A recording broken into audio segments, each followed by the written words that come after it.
असंभव, कुछ नहीं होता दोस्त, ये परिकल्पनाएं हैं खाली। और मैं आज तो आपको बहुत ईमानदारी से और 12 साल के तजुर्बे का निचोड़ निकाल के बता सकता हूं कि दुनिया में असंभव नाम का कोई शब्द होता ही नहीं है।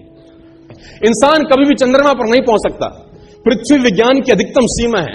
डॉक्टर ली दी फॉरेस्ट मशहूर वैज्ञानिक हुए, बहुत बड़े साइंटिस्ट हुए, एक स्टेटमेंट इन्होंने पास किया 1955 के अंदर, 1955 ही पास द स्टेटमेंट कि इंसान कभी भी चंद्रमा पर नहीं पहुंच पाएगा। It is impossible for a human being to cross Indian globe, earth globe, और पृथ्वी विज्ञान की अधिकतम सीमा है। लेकिन किसी बहरे ने इस बात सुना नहीं और पहुंच गया एक आदमी अपना बस्ता उठा के, जिसका नाम था इन 1969।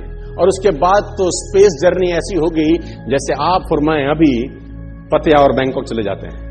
लॉर्ड केल्विन बहुत बड़े साइंटिस्ट हुए, उनका स्टेटमेंट आया कि सिर्फ पक्षी उड़ान भर सकते हैं, हवा से भारी मशीन का उड़ान भरना असंभव है। इट इज इम्पॉसिबल कि हवा से कुछ भी भारा हो और वो उड़ सके, क्योंकि ग्रेविटी उसको गिरा देगा। लेकिन तमाचा मारा इन लोगों ने, तमाचा मारा और लिख के दिया कि हमने साइकिल के स्पेयर पार्ट से इंसानों को पक्षी बना दिया, साइकिल के स्पेयर पार्ट से इंसानों को पक्षी बना दिया। 16 साल लगे राइट ब्रदर्स को जहाज का निर्माण करने में, लेकिन इन लोगों ने उसकी बात नहीं सुनी कि जो कहते थे कि वायु का सिद्धांत तुम्हारे विपरीत है। ये बात भंवरे को कही जाती थी कि भंवरा वायु के सिद्धांत के कारण कभी जीवन मोड़ नहीं सकता, क्योंकि उसके पंख उसके शरीर से हल्के रहते हैं। लेकिन भंवरा साला किसी स्कूल में गया नहीं आज तक। माई doctor told me I will never walk again. मेरे डॉक्टर ने मुझे कहा कि तुम कभी चल नहीं सकोगी। My doctor told me you will never walk again.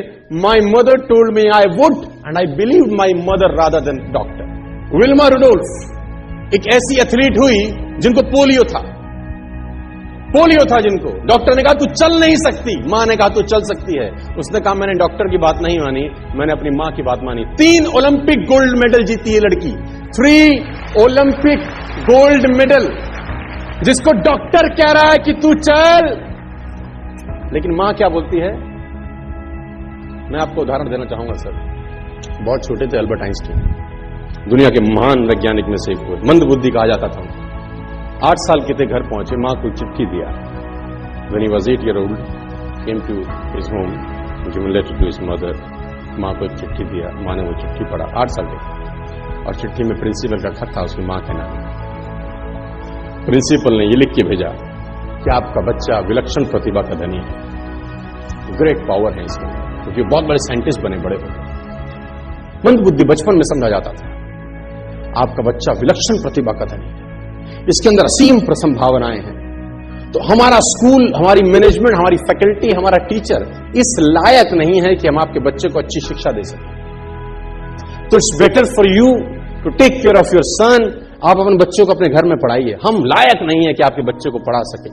और उसकी मां ने पढ़ते पढ़ते आंखों में आंसू ले आई और उसने बच्चे को कहा कल से तू स्कूल नहीं जाएगा, मैं तेरी परवरिश घर पे करूंगी, क्योंकि तेरा टीचर तुझे इस लायक नहीं समझता। मतलब वो अपने आप को इस लायक नहीं समझते।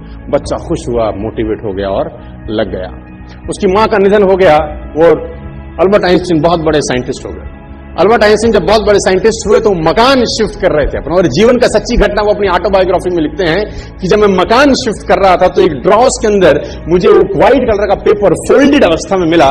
मुझे समझ नहीं था कि क्या है। मैंने उसको फोल्डिंग अवस्था से मिट्टी को हटा के जब खोला तो वो उस टीचर का लेटर था जो बहुत साल पहले टीचर ने मेरे हाथ में दिया था और मैंने अपनी मां के हाथ में रखा था। अब वो बड़ी उत्सुकता के साथ उस खत को पढ़ने लगे। जैसे उन्होंने खत पढ़ना शुरू किया और वो जार जार होकर रोए।